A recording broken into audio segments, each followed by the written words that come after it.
കല്യാണമുണ്ട്. അപ്പം അതിന് വേണ്ടി ഒന്ന് മേക്കപ്പ് ചെയ്താലോ? ഈ ഡ്രസ്സില്ലേ, ഇത് എങ്ങനെ അപ്പോൾ ഈ ഡ്രസ്സ് ഇട്ടിട്ട് ഞാൻ വരാം. ഓക്കെ ഞാൻ ഡ്രസ്സ് ഇട്ടു.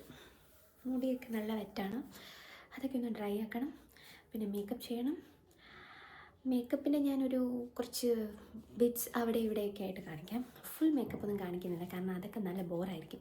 കാരണം ഓൾറെഡി എല്ലാവർക്കും അറിയാം ഇപ്പോൾ മേക്കപ്പ് ചെയ്യുന്നത് എങ്ങനെയാണ് എന്താണെന്നൊക്കെ. സോ ഞാൻ കുറച്ച് ബിറ്റ്സ് ആൻഡ് ബൈറ്റ്സ് ആയിട്ട് അവിടെ ഇവിടെയൊക്കെ ആയിട്ട് കാണിക്കാം. എന്നിട്ട് ഞാൻ ഡ്രസ്സ് ഇട്ടിട്ട് വന്ന് ഫുൾ ലുക്കായിട്ട് കാണിക്കാം. ഇതാണ് ഞാൻ പ്ലാൻ ചെയ്യുന്നത്. അപ്പോൾ let's get started. Oh my god, shave ചെയ്തിട്ടില്ല.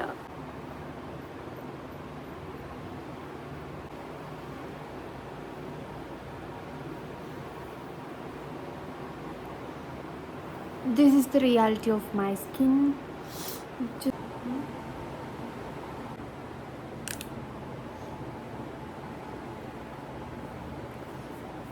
ഞാനപ്പം മേക്കപ്പ് ചെയ്തിട്ട് വരാം.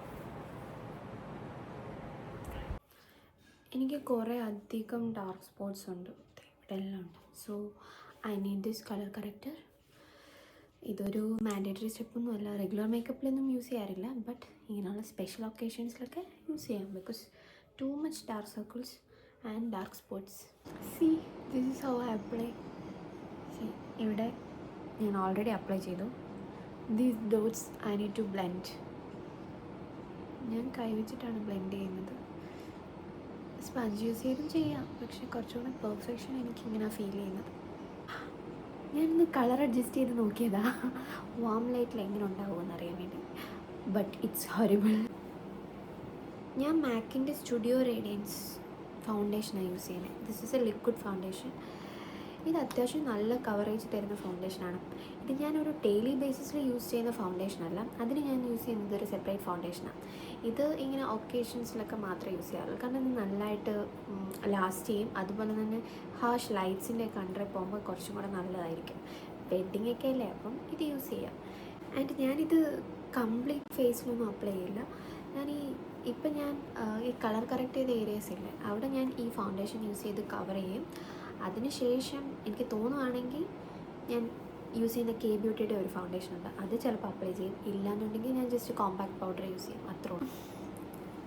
ഇപ്പം കണ്ടില്ലേ, ജസ്റ്റ് ആ ഡാർക്ക് സ്പോട്ട്സും ഡാർക്ക് സർക്കിൾസും ഒക്കെ ഒന്ന് കവർ ചെയ്തപ്പോഴത്തേക്കും ഫേസ് കുറച്ചും കൂടെ ക്ലിയറായി. ഇനി വേണമെങ്കിൽ ഒരു അഡീഷണൽ ലെയർ ഓഫ് ഫൗണ്ടേഷൻ കൊടുക്കാം, പക്ഷേ എനിക്ക് തോന്നുന്നു വേണ്ട. പറയാൻ വിട്ടുപോയ ഒരു കാര്യമുണ്ട്, ഫേസിൽ എന്ത് തന്നെ ചെയ്താലും അത് നെക്കിലും കൂടെ അപ്ലൈ ചെയ്യണം, ഇല്ലെങ്കിൽ നല്ല ബോറായിരിക്കും. മാക്കിൻ്റെ തന്നെ കോമ്പാക്റ്റാണ് ഞാൻ യൂസ് ചെയ്യുന്നത്. സോറി, ഞാൻ ലാസ്റ്റ് മിനിറ്റിൽ ചേഞ്ച് ചെയ്ത് ഞാൻ മാക്കിൻ്റെ കോമ്പാക്റ്റ് മാറ്റി കെ ബ്യൂട്ടിയുടെ കോമ്പാക്റ്റ് ആക്കി. എന്തോ മാക്കിൻ്റെ കോമ്പാക്റ്റ് ഇട്ടുമ്പോൾ ഭയങ്കര ഞാനൊരു സ്മോക്കി ഐ ചെയ്താലോ, സ്മോക്കി ഹാഫ് ഐ, മുകളിൽ മാത്രം കുറച്ച് സ്മോക്കി ആയിട്ട് താഴെ കുറച്ച് പ്ലെയിൻ ആയിട്ട് ചെയ്യാമെന്ന് വിചാരിക്കുന്നത്. അപ്പോൾ ഈ സ്മോക്കി ഹാഫ് ഐ ചെയ്യണമെങ്കിൽ എനിക്ക് ഇത് വേണം, ഐ ഷാഡോ പാലറ്റ്. അതിൽ നിന്ന് ബ്ലാക്ക് എടുത്ത് ഞാനിവിടെ സ്മഡ്ജ് ചെയ്ത് കുറച്ച് സ്മോക്കി ആക്കും. എനിക്കതൊന്ന് എക്സ്പ്ലെയിൻ ചെയ്ത് തരാൻ അറിയില്ല, ചെയ്ത് കാണിച്ചു തരാം. ഞാൻ ഹാഫാണ് ഉദ്ദേശിച്ചത്, പക്ഷേ ഇത് ഹാഫിൽ നിൽക്കുന്ന തോന്നുന്നില്ല. അതുകൊണ്ട് ഞാൻ ഫുള്ള് തന്നെ ചെയ്യാൻ പോവാം. മസ്കാര, മാക്കിൻ്റെ തന്നെ മസ്കാരയാണ് യൂസ് ചെയ്യുന്നത്.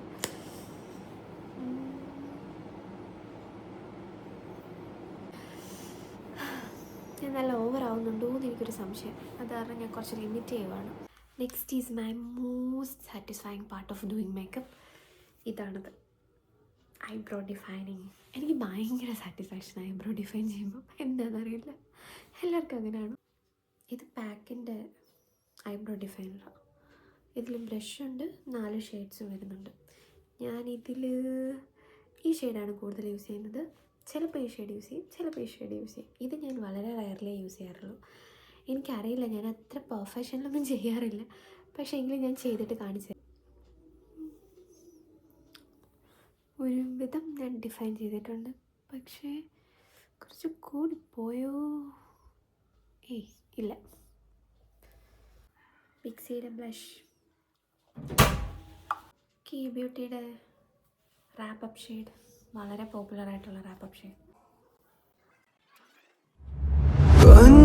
பார்த்து விடு கொஞ்சம் பேசிவிடு என்று என் விழிகள் ஐயோ என திட்ட கோடை கால மழை வந்து போன பின்னும் சாலையோரம் மரம் தன்னாலே நீர் சொட்ட என்னை தாக்கும் புயலே இரவோடு காயும் வெயிலே உன்